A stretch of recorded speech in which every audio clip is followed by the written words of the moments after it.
Notre rôle maintenant, c'est détecter notre lumière et en profiter au maximum. Et quand on a un plaisir ou un désir, la porte s'ouvre encore plus. Vous comprenez, c'est quoi la lumière? Lumière, amour. C'est pas important qui tu es, où tu es, comment tu es. Dieu t'aime.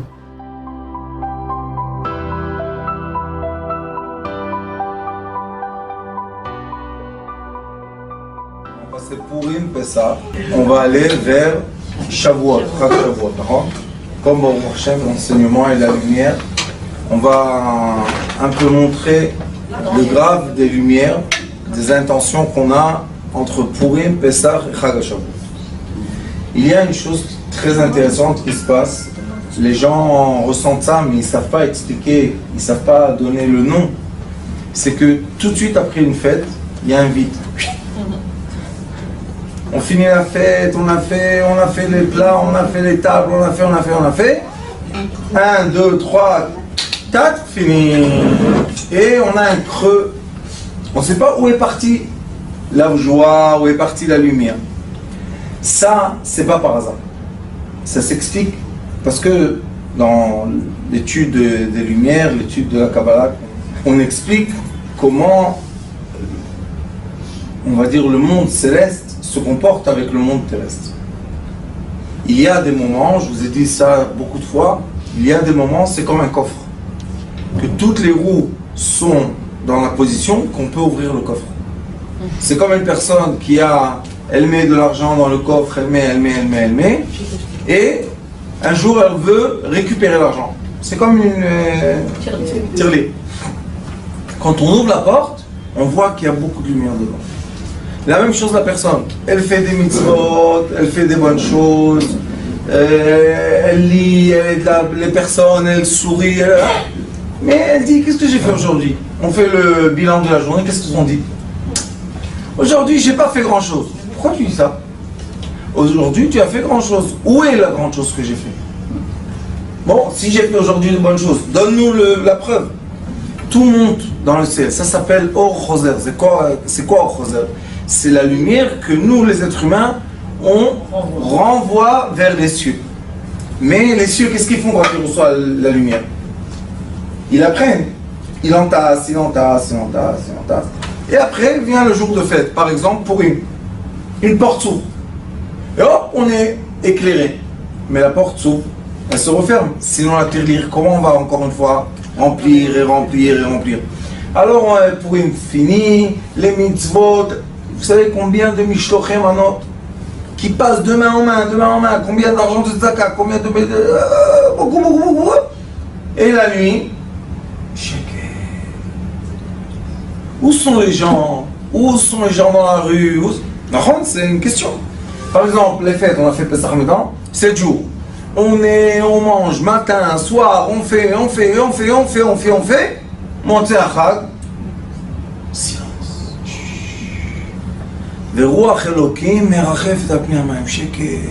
Alors où sont parties toutes les bonnes choses qu'on a fait? C'est une question. Ça marche comme une tirelire. On met les pièces, on met les sourires, on met les mitzvot, on met les maasim tovim, on met les shiur Torah, on accumule. Et Pessah, Akadosh Baruch Hu, il ouvre la porte.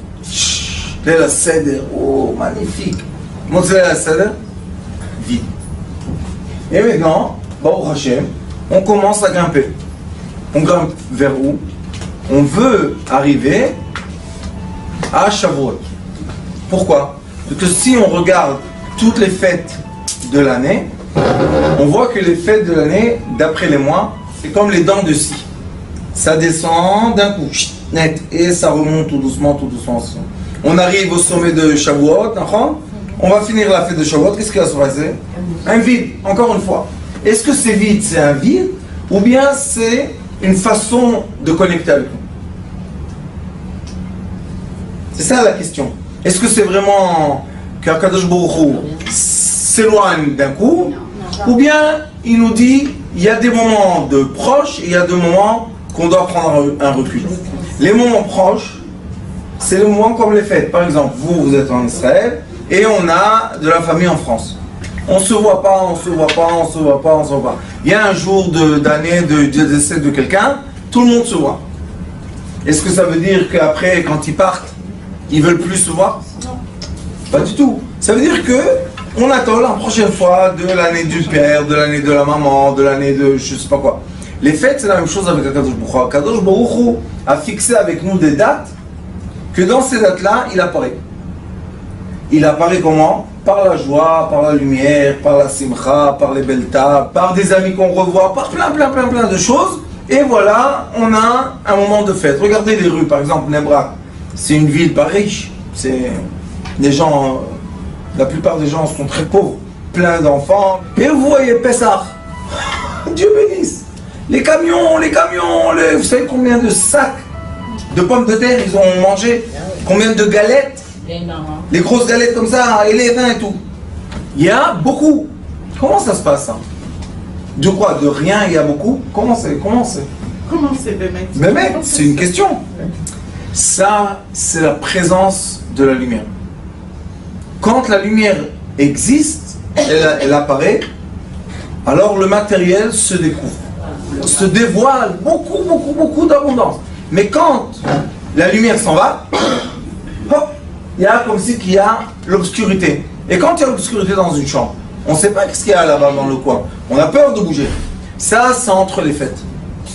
Quand la personne, elle fait ce qu'il faut faire tous les jours, cette personne-là prend ce chemin et quand arrivent les fêtes, elle a la joie de la fête. Mais si une personne va dans l'obscurité toute l'année et tout d'un coup on l'éclaire, elle est quoi? Elle est aveuglée. Il y a trop de lumière. Et après, qu'est-ce qu'elle dit? Je n'ai plus rien. Pourquoi tu n'as plus rien? Motzei Shabbat par exemple. Vous savez, Motzei Shabbat, il y a la Souda Réveil. Pourquoi il y a la Souda Réveil? Pour tirer le Shabbat dans la semaine. Pourquoi? Parce qu'à Motzei Shabbat, la Neshama Etera, elle s'en va. Et quand elle s'en va, on a un vide. On dit en japonais, une rasra, une trama, toutes les mots là qu'on a de nos grands-mères, et bien tout d'un coup ça apparaît. Pourquoi ça apparaît? Ça apparaît parce qu'on donne trop d'importance à quelque chose qui n'est pas tellement important et on ne donne pas assez d'importance à ce qui est important. Et c'est pour ça que les jeux de lumière entre nous et ce qui est au-delà de nous, c'est pas des jeux de lumière pour nous faire du mal. Ce sont des lois, comme dans la Terre il y a les lois newtonistes, vous savez, toutes les lois physiques. Quand on sort de l'atmosphère, les lois changent.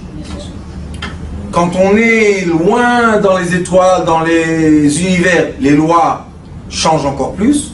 Il y a les lois des tendons de lumière, je ne sais pas si vous connaissez tout ça, la physique quantique. Ils expliquent comment la lumière change de trait, même dans l'espace. Mais ça, c'est un peu compliqué pour comprendre. Mais d'où vient cette lumière? Ah, ça, nous on sait parce qu'on dit qu'on sait. Mais la vérité, est-ce qu'on peut expliquer? Il y a des sages. Un des sages s'appelle le Malbim Akadosh. Je vous ai dit, il y a 150 ans, il vivait. C'était un grand tzaddik qui a lutté contre la Haskalah. Alors il nous a laissé des références et des écrits sur toute la Torah. Il a des livres comme ça, de toute la Torah, il explique. Toutes ces explications, ils sont très logiques d'un côté parce que c'est un Lituanien, et de l'autre côté, ils sont très spirituels parce qu'il a étudié la Kabbalah. Tout ce qu'il dit, c'est un peu le Hari Akadosh, mais un peu plus précis parce qu'il est plus proche de nous. Et le Malbim Akadosh explique dans Shir HaShirim, vous savez, la nuit de la Seder, on a dit Shir HaShirim, celui qui a eu la chance de rester éveillé encore, et pas saoul à cause des verres de vin. Et il a pu dire Shir HaShirim et faire la bénédiction à la fin de Shir HaShirim. Et Shir HaShirim, il y a une traduction, pas beaucoup de gens ont osé s'approcher de ce feu de Shir HaShirim. Lui, il a osé s'approcher, et bon, Hachem, qu'on a la traduction dans la main, on peut expliquer un peu. Et dans l'explication de Shir HaShirim, à la fin, c'est le chapitre 8, là-bas, tout Shir HaShirim, c'est la relation entre l'âme et le corps.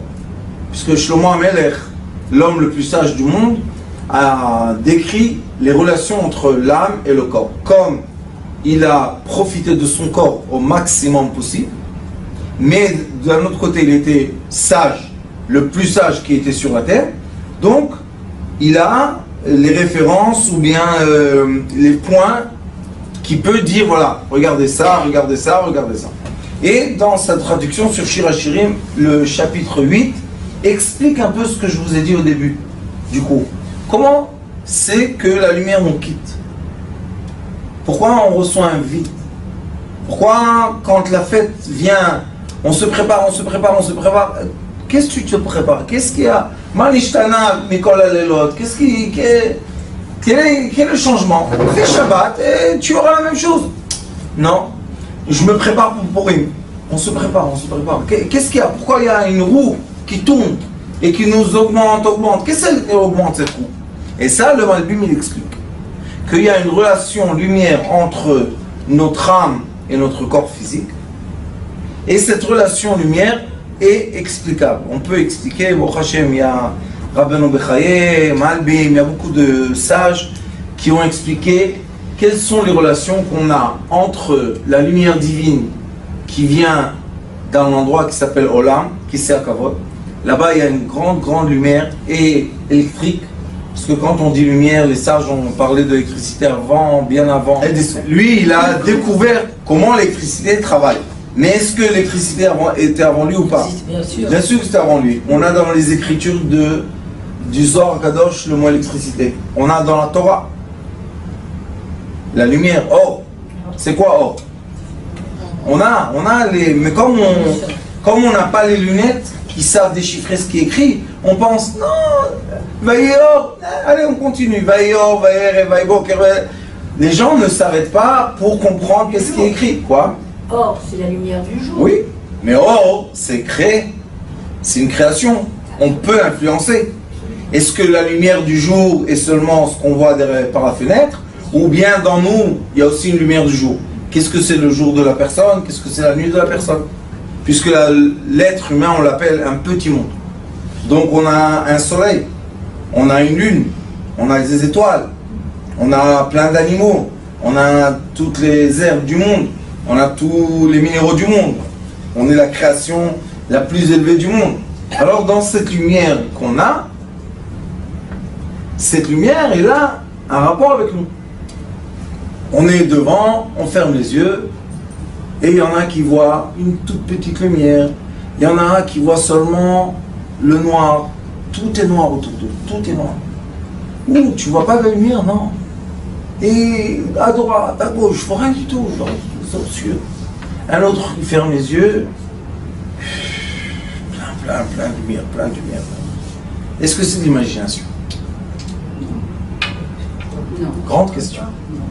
Ceux qui connaissent les forces de lumière, Shabbat, on dit Shalom Aleichem, Malachi Asharet, les anges y viennent de Shabbat et tout. On a les yeux fermés, on pense que toute la chambre est blanche. On ouvre les yeux, on voit que la chambre, elle n'a pas la couleur qu'on a vue quand on avait les yeux fermés. Est-ce que la chambre est plus claire ou moins claire? Elle est moins éclairée. Alors qu'est-ce que c'est cette lumière? D'où elle vient? Est-ce qu'elle existe? Comment elle existe? De quoi elle existe?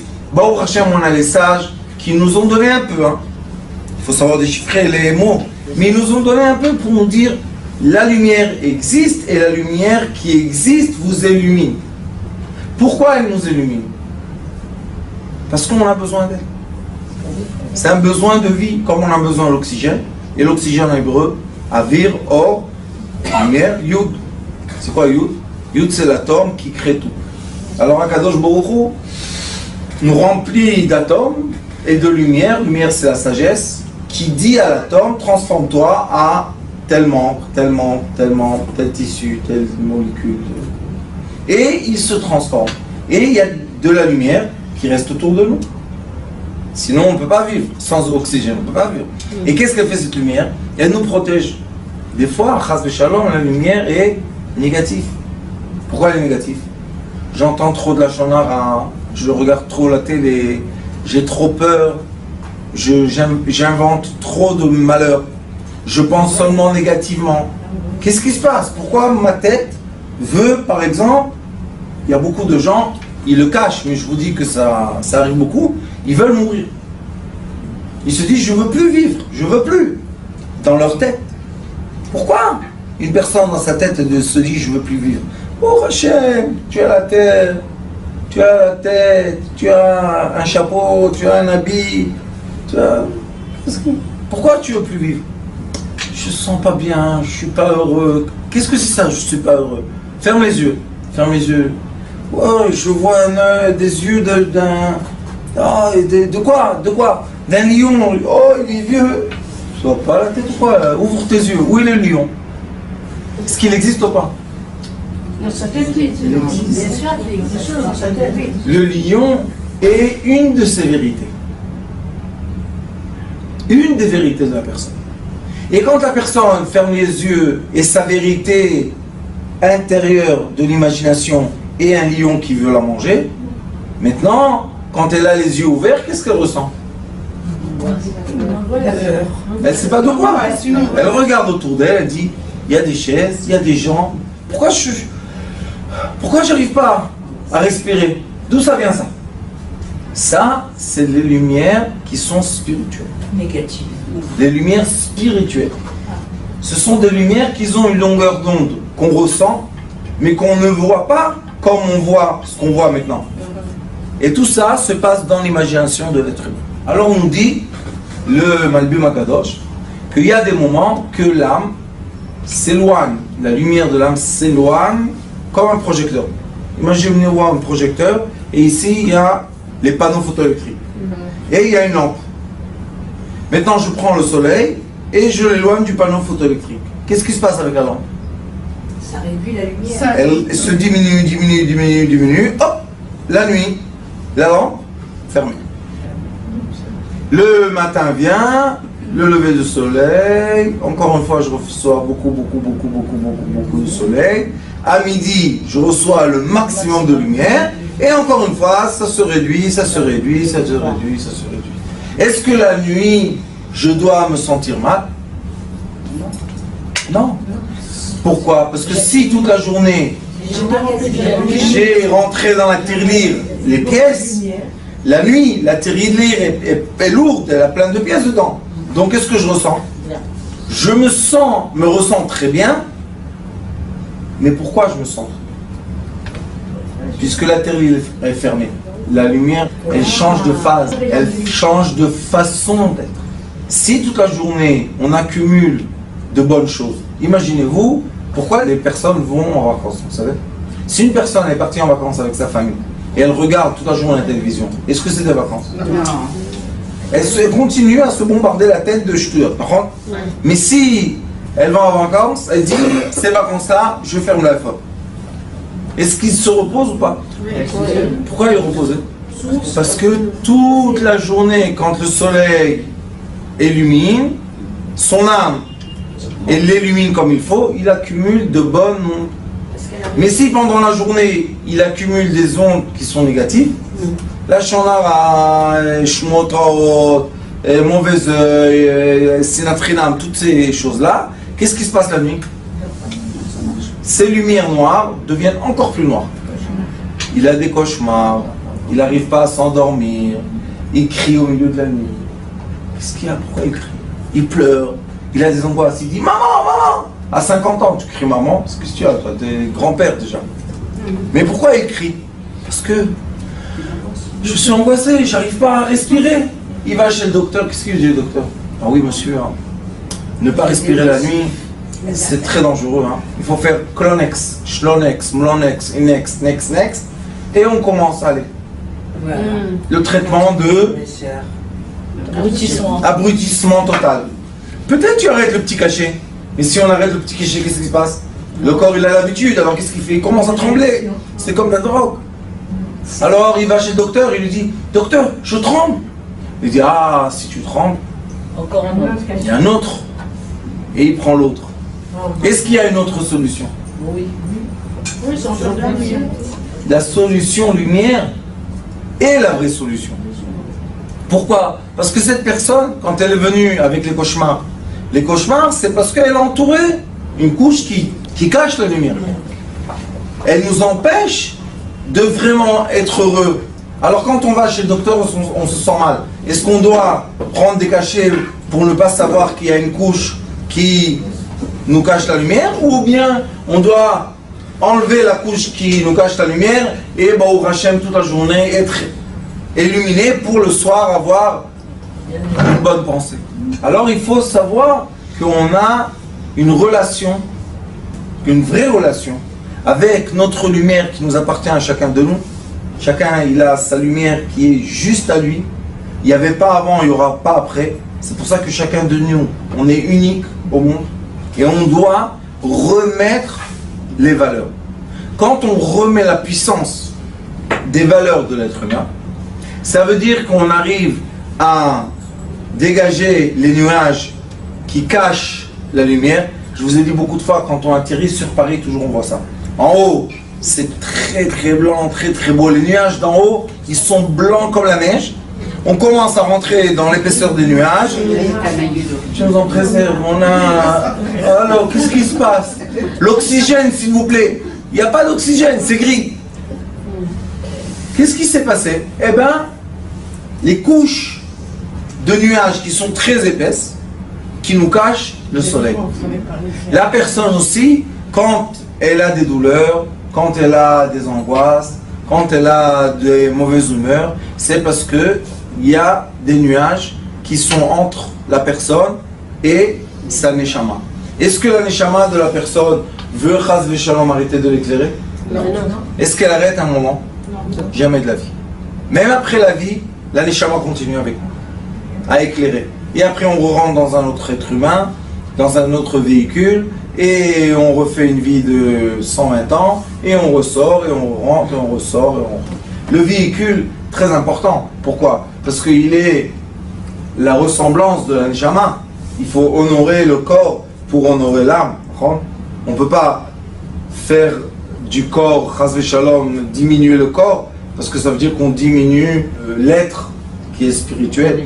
On doit donner au corps le respect, et ça donne à la neshama un grand respect. Mais ce qu'il faut faire, c'est au lieu de rentrer dans ce corps et aller dans cette neshama, penser qu'est-ce qu'il y a entre les deux.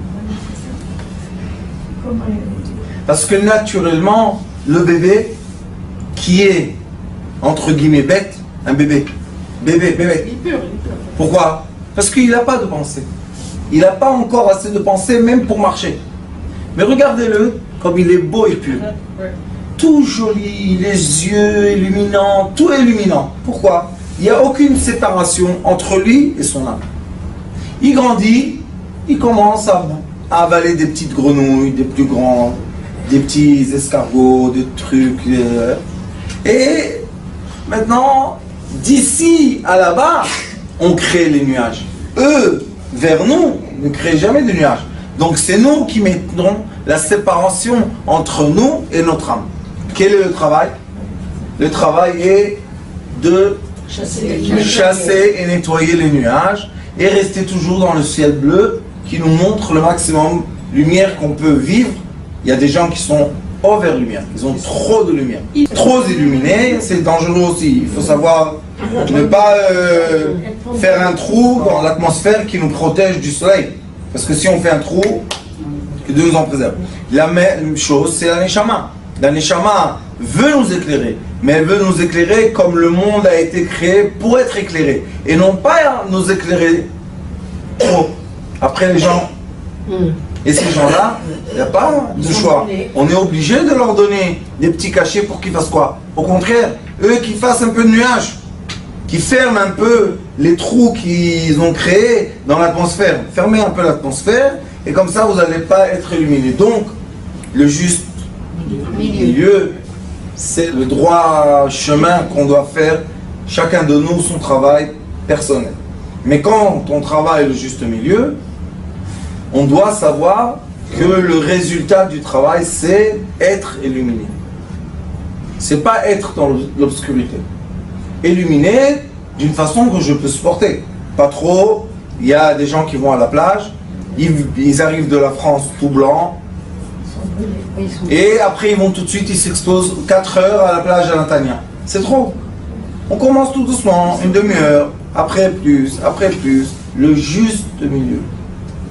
Et vous allez voir, notre génération, grâce à Baruch Hashem, l'internet, l'iPhone, tous ces outils qui nous connectent à tous, qui nous mettent tous sur quoi? Sur la même longueur d'onde. Il se passe quelque chose de très intéressant dans le monde, que beaucoup de personnes sont connectées à internet et beaucoup de personnes entendent et voient les mêmes choses et commencent à avoir le même langage. Et quand on montre aux gens que le langage lumière et le langage matériel sont sur la même longueur d'onde, se passe quelque chose de très intéressant. Ça s'appelle dans tous les sages de la Kabbalah le bonheur parfait. C'est quoi le bonheur parfait? Quand mon corps et mon âme sont illuminés d'une façon qui est juste, d'une façon qui est au milieu, le juste milieu. Je ne suis pas trop et je ne suis pas moins. Et là, on a un bonheur parfait. Pourquoi on a un bonheur parfait? Parce que cette lumière magnifique qui nous illumine crée dans nous des processus magnifiques de corps, qui crée des processus magnifiques du goût, qui crée des processus magnifiques de beaucoup de choses dans notre corps, et notre corps commence à être heureux. Et quand le corps est heureux, l'âme est heureuse. Donc c'est ça. Le Zohar HaKadosh dit que Shabbat Kodesh, on reçoit la Neshama Etera. La Neshama Etera s'appelle Oneg, plaisir. Ça veut dire que seulement quand le corps est dans le plaisir, HaKadosh Baruch Hu permet qu'on reçoit une lumière supplémentaire. Et cette lumière supplémentaire va nous emmener à quoi? À un plaisir supplémentaire. Notre corps va avoir la capacité de manger plus. Qu'est-ce qui se passe? L'estomac grandit? Non.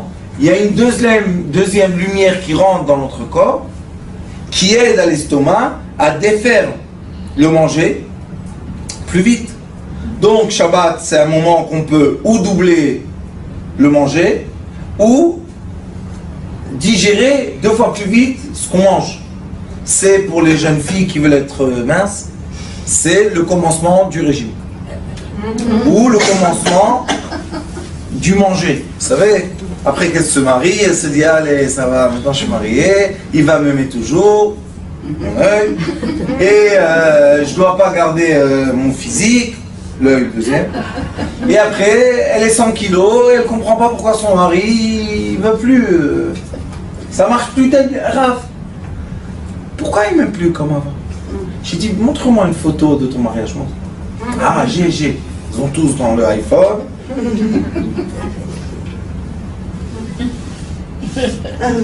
Tu peux agrandir? On appuie comme ça aujourd'hui. On peut faire la personne comme ça. J'ai dit, on grandit. Je laisse le blanc sur l'écran. Je dis, regarde, maintenant il te voit comme ça. C'est pas possible.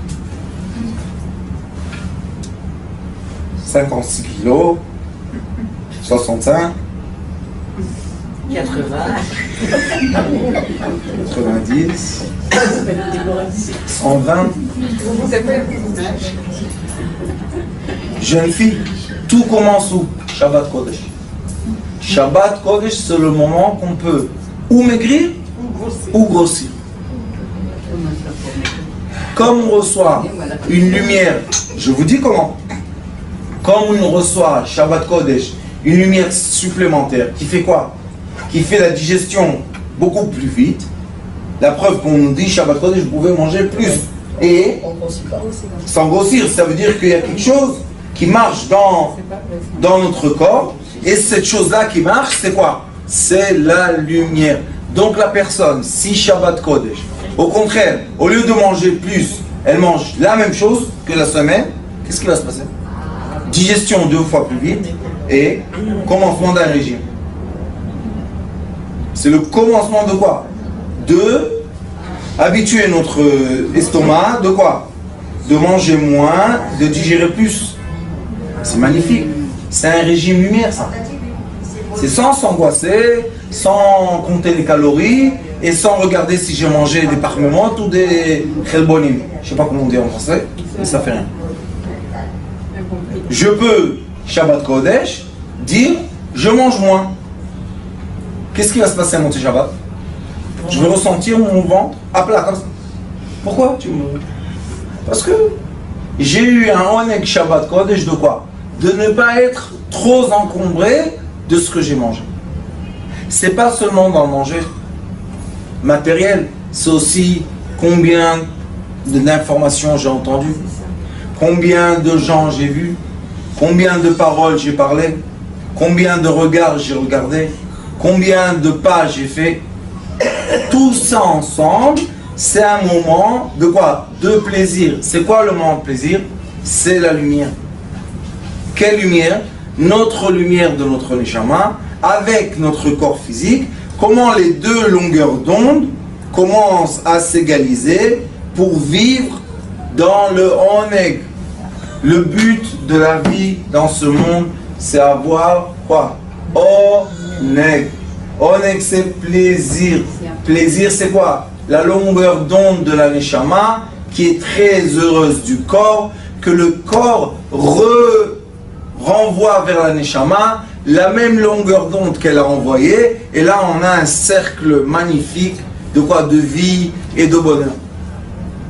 Pourquoi les gens qui étudient la Torah, on voit sur leur visage un bonheur? Qu'est-ce que c'est ce bonheur? Ils illuminent leur neshama par l'étude qui est adaptée à leur neshama. On voit des fois, malheureusement, les docteurs, ils font quoi, vous savez? Ces gens-là, c'est magnifique. Disons qu'à 30 ans, 35 ans, ils ont fini leurs études. Ils ont consacré leur jeunesse, les plus belles années, pour faire quoi? Pour sauver son prochain. Après, ils travaillent nuit et jour, là, et on les voit à 40 ans cernés, très sages, mais très fatigués. Qu'est-ce qu'ils ont fait? Ils ont usé leur vie beaucoup plus vite. Pour faire quoi? Pour donner du bonheur à son prochain. Donc cette personne-là qui est docteur, nous, on devait lui rendre un reflet de lumière, lui dire merci docteur. Mais à la place de dire merci, qu'est-ce qu'on dit? On est malade, on est malade. Et quand on se sent bien, pourquoi on ne va pas chez le docteur lui dire tu sais, le traitement que tu m'as donné, Baruch Hashem, c'est bien. On lui a rendu de la lumière. Alors il aurait eu la joie de quoi?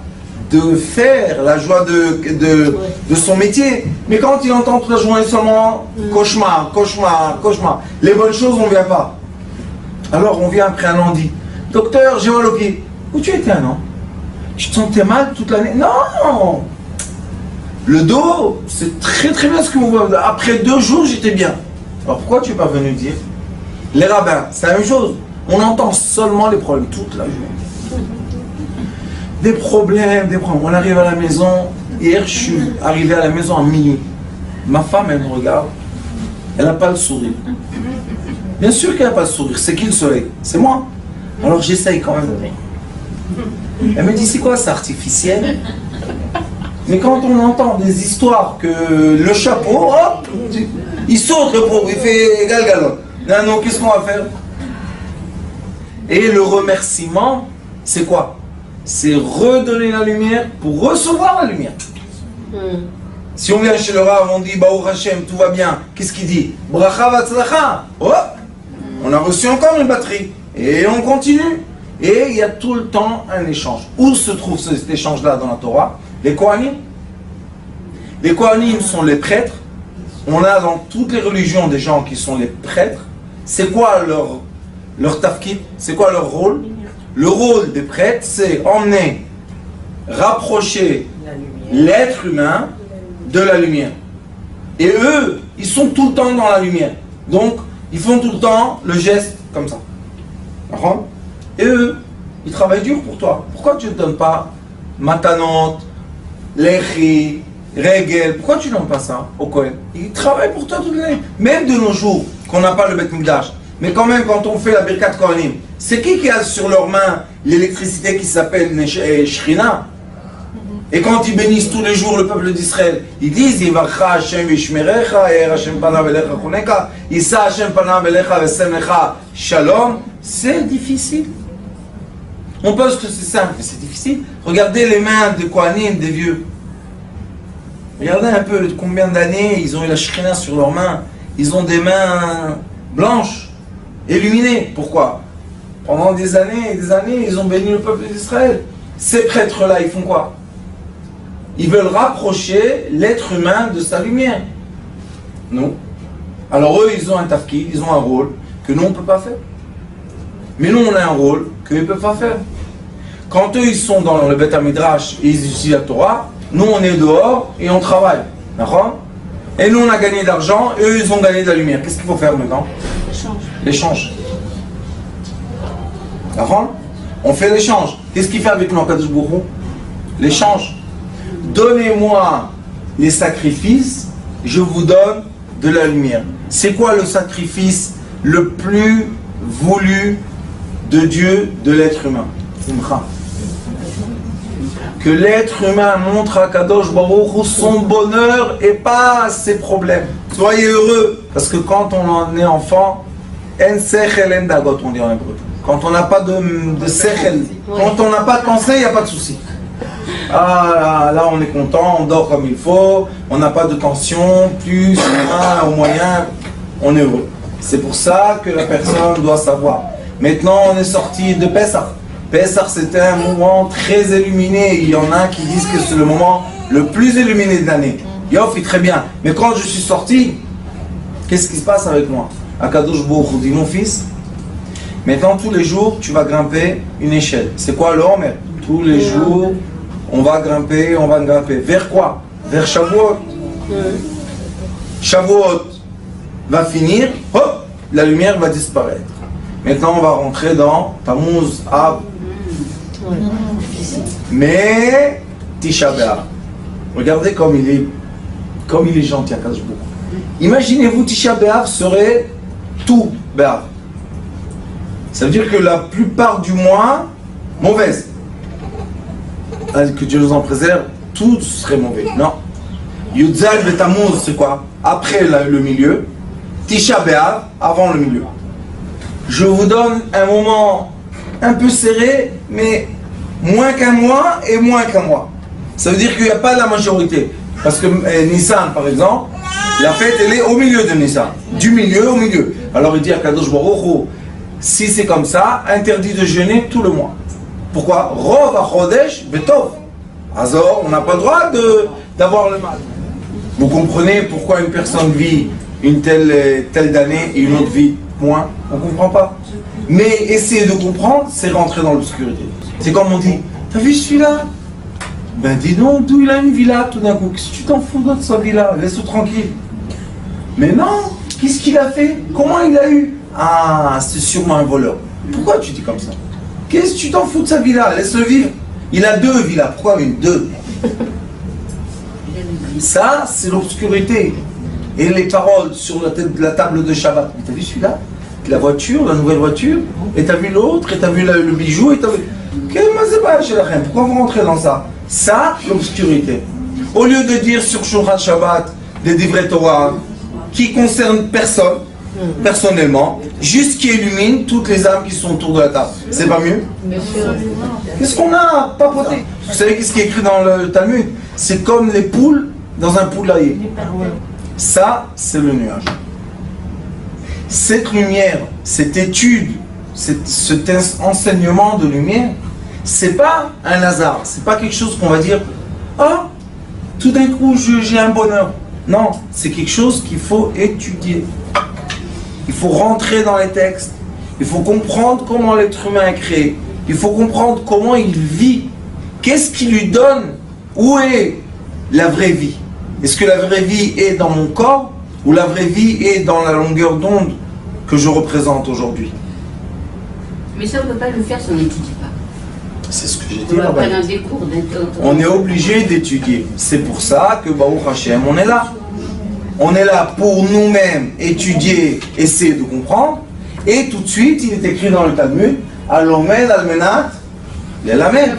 Pourquoi tu étudies? Pour comprendre, déchiffrer, pour réussir à expliquer d'une façon qui est facile et accessible à tout le monde. C'est vrai que les textes ils sont un peu difficiles, mais si on a Baruch Hashem l'étude, on peut transmettre. C'est pour ça que ceux qui étudient la Torah ne peuvent pas étudier la Torah et faire d'autres choses. Sinon, comment on va transmettre les textes? Les autres qui viennent juste étudier 1 heure par semaine, ou 2 heures, ou 3 heures, ou 4 heures, ils ont le temps de faire ce qu'ils font, alors il y a l'échange. Vous savez qu'est-ce qui est bizarre ou magnifique dans cet échange? quand l'échange se fait, il y a un bonheur. C'est drôle, parce qu'on dit, pourquoi je donne mon argent? J'ai travaillé tellement dur, qu'est-ce que je vais le parasite? Oui, mais le parasite, il éclaire ton visage de bonheur. Donne-lui le master. Tu donnes le master, il y a l'échange de quoi? La lumière de la neshama et la lumière du corps se rencontrent. Ah, bonheur. Qui a bonheur? Celui qui reçoit l'argent, il est reconnaissant. Et celui qui donne l'argent, il est heureux. Il veut donner tout son argent. On lui dit non, limite-toi. Vous savez combien de halachot il y a qui limitent combien tu as le droit de donner? Pourquoi on doit limiter? Normalement, le Yetzirah doit nous limiter. Mais c'est un bonheur tellement fort de donner qu'on a besoin des halachot qui nous disent comment donner, combien donner. Sinon, la personne, elle aurait donné tout ce qu'elle a. Et il y a des gens, malheureusement, ils donnent tout ce qu'ils ont et après ils disent ah, pourquoi je suis pauvre? Mon fils, c'est pas écrit de tout donner. C'est écrit seulement de donner tel et tel. Ça veut dire que on a dans nous un conflit qui doit être assis, on dirait en hébreu, meyushav. C'est-à-dire quoi? Le conflit est où est le point de bonheur maximum? Où est le point de bonheur? Où je dois me situer sur le graphe du bonheur pour vraiment être tout le temps dans le calme? C'est une grande question. Il y a une réponse. C'est quoi la réponse?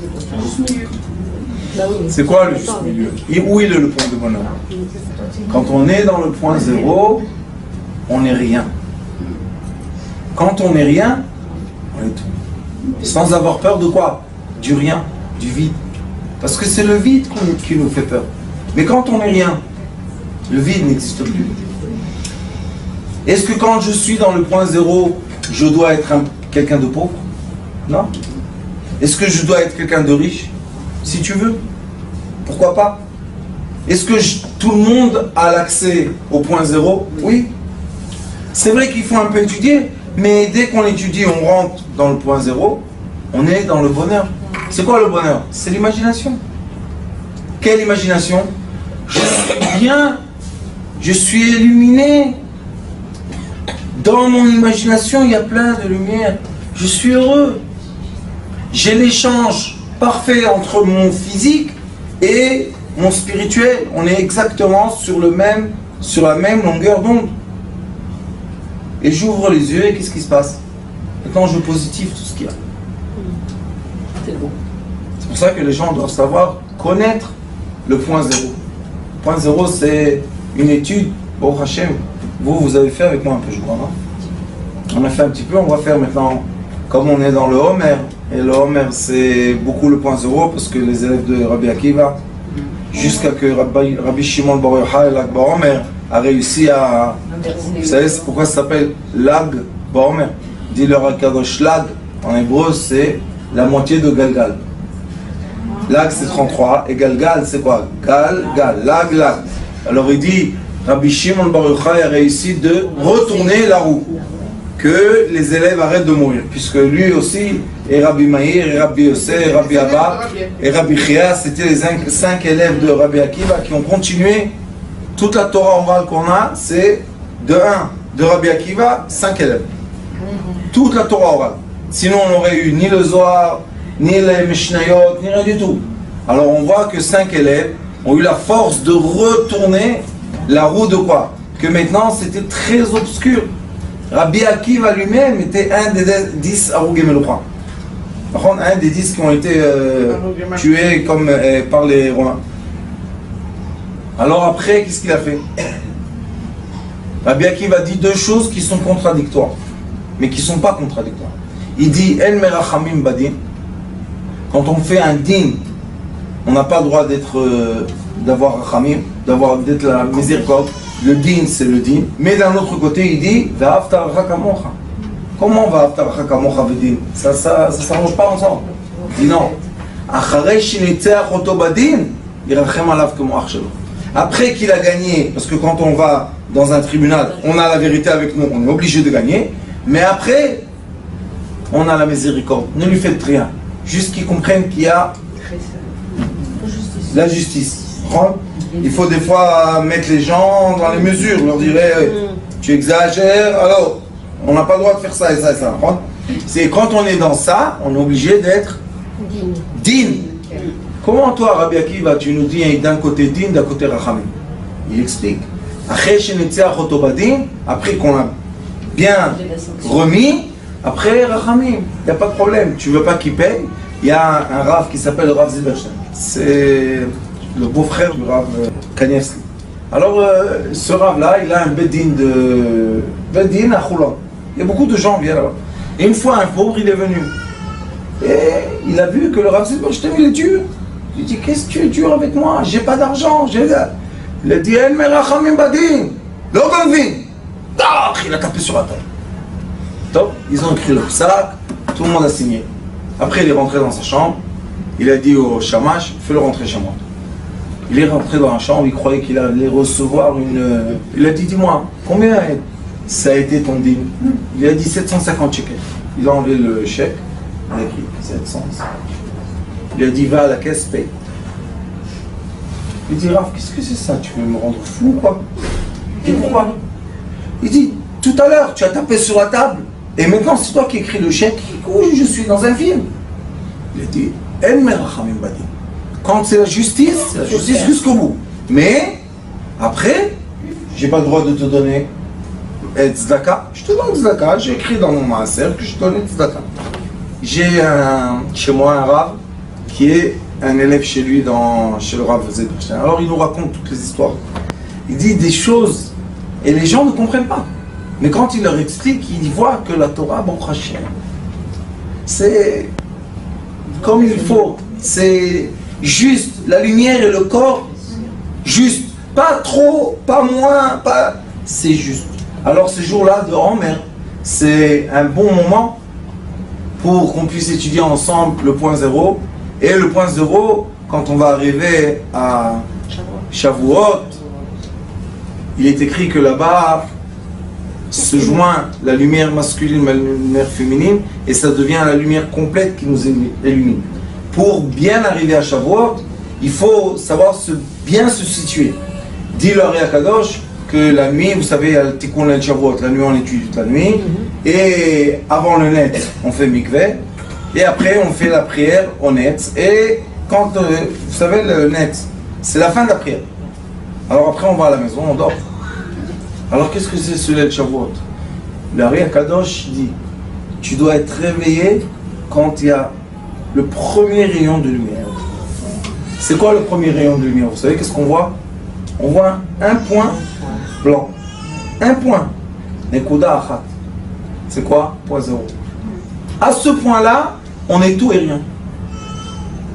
Si vous connaissez des gens qui sont un peu primés et tout, il faut demander à ces gens-là d'être réveillés, honnêtes, juste être réveillés, sans faire de grandes choses. C'est un moment, le Rambam explique que l'air change, puisqu'il y a une nouvelle lumière qui vient. Et il est écrit dans le Ari Akadosh, dans le Zohar Akadosh, que tous les jours, le soleil qu'on voit, c'est un nouveau soleil. Tous les jours. Tous les instants, c'est un nouvel instant. Il n'a jamais été encore. Puisque le temps va vers le futur. Donc cet instant-là qu'on est maintenant ensemble, il n'a jamais été. Et il ne sera jamais dans le futur puisqu'il a été. Alors il dit, ce moment de la lumière du net, c'est un moment de se régénérer avec quoi? Entre la lumière et la terre. Et, Bezrat Hashem Chagav Shavuot, quand une personne rentre dans l'eau du mikveh, les hommes, ils rentrent dans le mikveh, ils disparaissent de la terre. Pourquoi? Sur l'eau. C'est pour ça que les poissons, ils n'ont pas des pierres. Pourquoi? Il n'y a pas d'Aïnara là-bas dans l'eau. On ne peut pas regarder, puisque ça change. Si vous voyez un poisson ici, il n'est pas là-bas où vous voyez. Parce que les rayons de lumière se cassent, donc il s'éloigne. Alors, le poisson jamais va être touché d'un coup d'œil. C'est pour ça que la personne qui est dans l'eau, le mal ne peut pas la toucher. Disparaît.